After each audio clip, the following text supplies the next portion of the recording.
আসসালামু আলাইকুম। আকাশ ব্লগসে থেকে আপনাদের সবাইকে স্বাগতম। আমি আজকে চলে আসছি আবার নতুন ছোট্ট আরও একটি রেসিপি নিয়ে। আমি আজকে আপনাদেরকে দেখাবো বেগুন ভর্তা কিভাবে করতে হয় এবং ডাউল ভর্তা কিভাবে করতে হয় এবং সাথে আলু ভর্তা কিভাবে করতে হয়। এর আগের ভিডিওতে আমি দিয়েছিলাম আলু ভর্তা বাগার দিয়ে কিভাবে করতে হয়। আজকে আমি বাগার ছাড়া আলু ভর্তা করে দেখাবো আপনাদেরকে এবং বেগুন সিদ্ধ ছাড়া পুড়িয়ে কিভাবে ভর্তা করতে হয় সেই জিনিসগুলো আজকে আমি আপনাদেরকে দেখাবো। আপনারা অবশ্যই আমার সাথে থাকুন আর দেখতে থাকুন। যারা আমার এই ভিডিওটা দেখছেন তারা অবশ্যই সাবস্ক্রাইব করে দিবেন, লাইক করে দিবেন, কমেন্ট করবেন, শেয়ার করবেন। আপনিও দেখেন, অন্যজনকেও দেখার সুযোগ করে দিন। আপনারা আমার সাথেই থাকুন। দর্শক, আমি এখন আপনাদেরকে দেখাবো যে বেগুন কিভাবে পুরাইতে হয় এবং বেগুনের সাথে পুরানোর আগে কি দেওয়া লাগে। এই যে আমি এটার সাথে একটু তেল নিয়ে নিলাম একটা বাটিতে। আমি এখন তেল নেওয়ার পরে একটা বেগুনে এই যে এভাবে সুন্দর মতন তেল দিয়ে দিব, যাতে বেগুনটা পুড়তে সুবিধা হয় এবং সুন্দর হয়।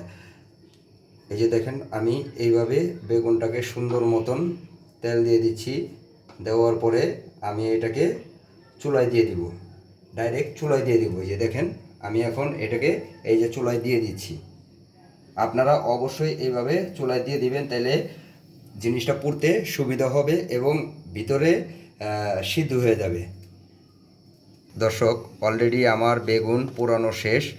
আর আমি আপনাদেরকে আরও একটা জিনিস বলে রাখি, আপনার এই বেগুন পোড়ানোর পরে এই উপরের অংশটা অবশ্যই ছাড়িয়ে নেবেন। এই যে দেখতে পাচ্ছেন, এই উপরের অংশটা অবশ্যই ছাড়িয়ে নেবেন। দেখেন কি সুন্দর দেখা যাচ্ছে, মাশাআল্লাহ। বেগুন পোড়ানোর আগে অবশ্যই এটা সুন্দর মতন ছাড়িয়ে নেবেন। দর্শক, আমি এখন ডাল সিদ্ধ দিব। দেখেন, আমি অলরেডি ডাল আমি নিয়ে নিয়েছি। আমি এখন ডাল সিদ্ধ দিব। দর্শক, দেখতে পাচ্ছেন আমার ডাল সিদ্ধ হয়ে গেছে অলরেডি। এরপরে আমরা আলু সিদ্ধ দিব। দর্শক, অলরেডি আমি আলু সিদ্ধ দিয়ে দিয়েছি। আর আমার এই চ্যানেল যারা যারা দেখছেন তারা অবশ্যই সাবস্ক্রাইব করে দিবেন, লাইক করবেন, কমেন্ট করবেন, শেয়ার করবেন। দর্শক, দেখতেই পাচ্ছেন আমাদের ভর্তার আইটেম সম্পূর্ণ রেডি হয়ে গেছে। এখন শুধু মাখাবো। আর এই যে কিছুক্ষণ আগে দেখছিলেন যে বেগুনটা, এই বেগুন যে কালো ছিল, দেখেন অলরেডি এখন কিন্তু সেই কালোটা নেই। এটা কিন্তু পুরা বেগুন, ঠিক আছে, এটা পুরা বেগুন। আর এটা হচ্ছে আলু ভর্তা। ওই যে এর আগের ভিডিওতে আমি দিয়েছিলাম আলু বাগার দিয়ে যে ভর্তাটা, সেটা আজকে আমি দেখাবো বাগার ছাড়া আলু ভর্তা খাওয়ার কীরকম টেস্ট। আর সাথে আছে ডাউল ভর্তা। অবশ্যই যারা যারা আমার এই ভিডিওটা দেখছেন অবশ্যই সাবস্ক্রাইব করে দিবেন, লাইক করবেন, কমেন্ট করবেন, শেয়ার করবেন। আমি এখন ভর্তা বানিয়ে দেখাবো আপনাদেরকে। দেখেন, আমি এই যে শুকনো মরিচ নিয়ে নিয়েছি, শুকনো মরিচের সাথে অবশ্যই লবণ দিয়ে নিয়েছি। আর আরও একটা জিনিস বলি, যারা ভর্তা বানাবেন অবশ্যই লবণ যার যার পরিমাণ মতন অবশ্যই নিয়ে নেবেন। আর ভর্তাগুলো মরিচগুলো খুব সুন্দর মতন মাখানোর চেষ্টা করবেন। এই যে আমি আমার মতো করে মাখানোর চেষ্টা করতেছি, দেখতেই পাচ্ছেন। আগে লবণ দিয়ে তারপর শুকনো মরিচটা ভালো করে মাখিয়ে নেবেন। এই যে দেখতেই পাচ্ছেন, মরিচের একটা ফ্লেভার বেড়ে গেছে অলরেডি। মাশাল্লাহ মাশাল্লাহ। আপনারা তো জানেনই শুকনো মরিচের ফ্লেভারটাই কীরকম। ইনশাল্লাহ শুকনো মরিচের ফ্লেভার বেড়ে গেছে। এই যে দেখেন, অলরেডি এটা কিন্তু মাখানো শেষ হয়ে গেছে প্রায়। এরপরে আমি দিব পেঁয়াজ। এই যে পেঁয়াজ অবশ্যই গোল করে কেটে নেবেন। এর আগের ভিডিওতেও আপনাদেরকে আমি বলে দিয়েছিলাম পেঁয়াজ অবশ্যই গোল করে কেটে নেবেন। সাথে অবশ্যই ধনেপাতা নিয়ে নেবেন। এই যে ধনেপাতা আমি নিয়ে নিয়েছি, এরকম সুন্দর করে আবারও মাখিয়ে নেবেন। পেঁয়াজ যার যার পরিমাণ মতন অবশ্যই নিয়ে নেবেন। আমি আমার মতো করে আমি নিয়ে নিয়েছি। আর একটু পেঁয়াজ লাগবে, এই যে পেঁয়াজ নিয়ে নিয়েছি। যতটুকু পরিমাণ লাগে অবশ্যই নিয়ে নেবেন। মাশাআল্লাহ। এখন আমি সরিষার তেল দিয়ে দিব। এই যে আমি এখন সরিষার তেল দিয়ে দিব। অবশ্যই আপনারাও সরিষার তেল দিয়ে নেবেন। এই যে অলরেডি আমি সরিষার তেল নিয়ে নিয়েছি। দেখেন কি সুন্দর কালার আসছে। আলহামদুলিল্লাহ আলহামদুলিল্লাহ, খুব সুন্দর কালার আসছে। যারা যারা আমার এই ভিডিওটা দেখেন অবশ্যই সাবস্ক্রাইব করবেন, লাইক করবেন, কমেন্ট করবেন, শেয়ার করবেন। দেখেন আলহামদুলিল্লাহ কত সুন্দর ফ্লেভার আসছে এবং কালারটাও কি সুন্দর আসছে, দেখছেন। আমি এরপরে এটার মাখানো শেষ। এটা দিয়ে আমি এখন বেগুন ভর্তা এবং ডাউল ভর্তা আমি করব, কিন্তু তার আগে আমি এই কাঁচামরিচেরটা অবশ্যই মাখিয়ে নেব। কাঁচামরিচেরটাও অবশ্যই মাখিয়ে নেব। আপনারা আগে লবণ দিয়ে নেবেন। এই যে আমি অলরেডি লবণ দিয়ে নিয়েছি, দেখতেই পারতেছেন। এটা আমি আলু ভর্তার জন্য করতেছি, আর ওইটা হলো ওই দুইটা আইটেমের জন্য আমি করেছি। এটা আমি আলু ভর্তার জন্য করতেছি।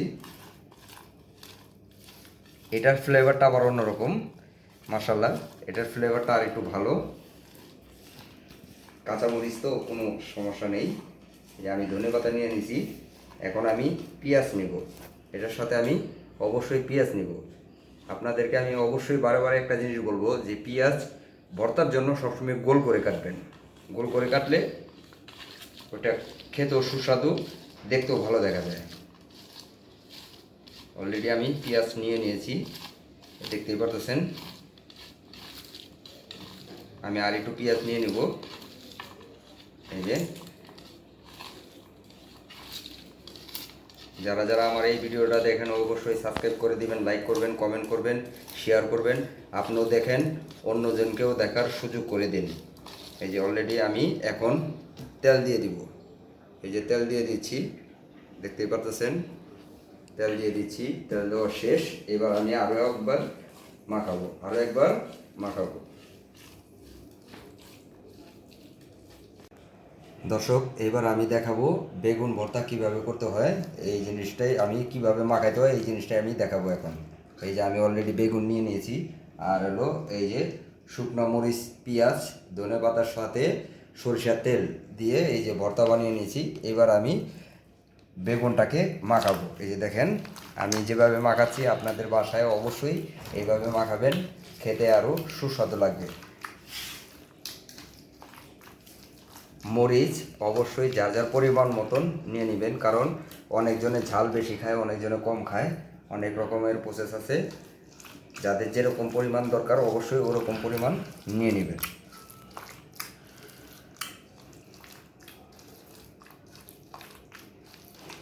দেখতেই পাচ্ছেন দর্শক, যতটুকু লাগে ইনশাল্লাহ অতটুকুই নিতে হবে। আমি আবার এটাকে একটু তেল দিয়ে দিব, এটার সাথে অবশ্যই একটু তেল দিয়ে দিব। এই যে তেল দিয়ে দিচ্ছি। এখন আমি এটাকে আবারও একটু মাখানোর চেষ্টা করব। অলরেডি আমার মাখানো শেষ বেগুন ভর্তা। এই যে দেখেন অলরেডি আমার বেগুন ভর্তা মাখানো শেষ, দেখতেই পারতেছেন। মাশাআল্লাহ আলহামদুলিল্লাহ আলহামদুলিল্লাহ। এটা আমি একটু খেয়ে দেখব যে কেমন লাগতেছে।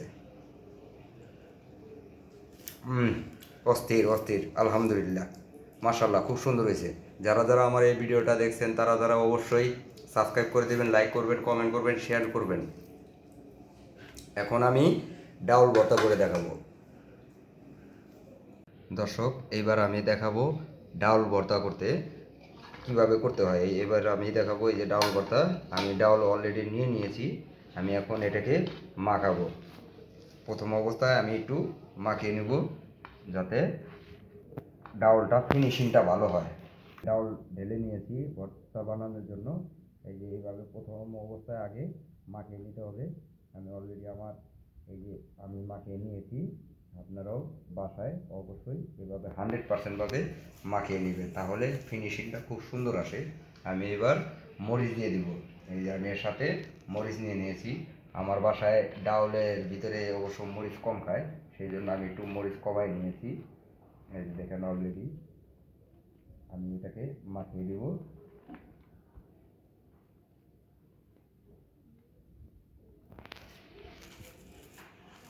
দেখতেই পাচ্ছেন দর্শক, আলহামদুলিল্লাহ ফ্লেভার খুব সুন্দর আসতেছে। এই দেখেন, আপনারা অবশ্যই বাসায় যার যার মতো এইভাবে করে নেবেন। দর্শক, এইবার আমি দেখাবো আলু ভর্তা কীভাবে বানাইতে হয়। আর এর আগের ভিডিওতে আমি দিয়েছিলাম যে বাগার দিয়ে আলু ভর্তা, এইবার আমি বাগার ছাড়া মানে হাতে কমপ্লিট বানানো ভর্তা তৈরি করে দেওয়ার জন্য কিভাবে করতে হয় এই সম্পূর্ণ আপনাদেরকে আমি দেখাচ্ছি। এবং আমার আলু কিন্তু আমি সাথে করে নিয়ে নিয়েছি। আমার আলু টোটালি কমপ্লিট করা, এখন আমি শুধু মাখাবো। প্রথম অবস্থায় আলু এভাবে সুন্দর করে মাখিয়ে নিতে হবে। মেশিনের সাহায্যও করা যায়, কিন্তু মেশিনের সাহায্য করতে গেলে হয়তো দেখা গেছে ওই যে ফিনিশিংটা অতটা ভালো আসে না। আল্লাহ দেওয়ার হাত, ইনশাল্লাহ এই হাতেই যথেষ্ট। মেশিনে অতটা ফিনিশিং ভালো আসে না, সেই জন্য আমি মেশিন ব্যবহার করি না।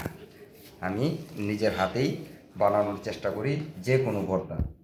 মেশিনের দ্বারা আমি সহজে করতে চাই না, আর করিও না। আমি মেশিনে আসলে আমার কাছে অতটা ভালো লাগে না, সেই জন্য আমি এই জিনিসগুলো দেখানোর চেষ্টা করতেছি।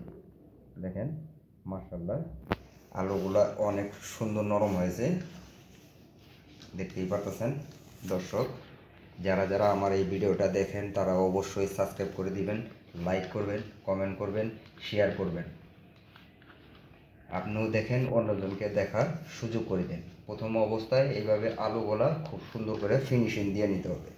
অবশ্যই খুব সুন্দর করে ফিনিশিং দিয়ে নিতে হবে। দেখেন,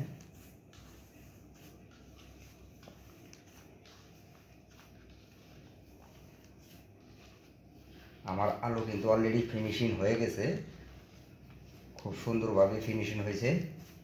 দেখতেই পারতেছেন খুব সুন্দর ফিনিশিং হয়েছে। আমি এখন এটার সাথে মরিচ দিয়ে দিব। এই যে কাঁচা মরিচের যে লাল মরিচ যেটা আছে ওইটা আমি দিয়ে দিব এখন। এই যে মরিচ আর পেঁয়াজ এটার সাথে আমি টোটালি দিয়ে দিচ্ছি। এইভাবে আপনারা অবশ্যই যার যার বাসায় করার চেষ্টা করবেন।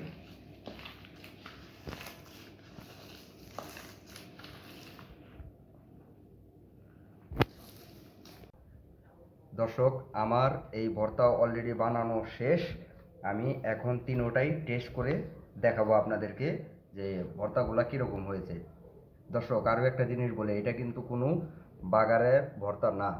এটা তেলে ওই পুরানো যে ভর্তা, মানে বাগার দিয়ে যে ভর্তা করে সেটা না, কিন্তু এটা কিন্তু সম্পূর্ণ হাতে বানানো ভর্তা। সম্পূর্ণ হাতে বানানো ভর্তা। আমি এটাই আপনাকে করে দেখিয়েছি। এখন আমি তিনোটা ভর্তা খেয়ে টেস্ট করে দেখাবো।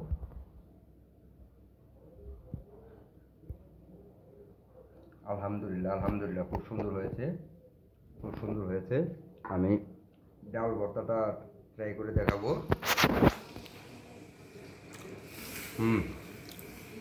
খুব সুন্দর, মাশাল্লাহ। সাথে বেগুন ভর্তা।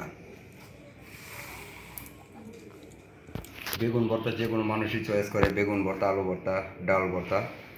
যারা যারা আমার এই ভিডিওটা দেখছেন তারা অবশ্যই সাবস্ক্রাইব করে দেবেন, লাইক করবেন, কমেন্ট করবেন, শেয়ার করবেন। দর্শক, আমার এই আলু ভর্তা, বেগুন ভর্তা এবং ডাউল ভর্তা টোটালি রেসিপি দেখানোর চেষ্টা করলাম আপনাদেরকে। ধন্যবাদ। আসসালামু আলাইকুম।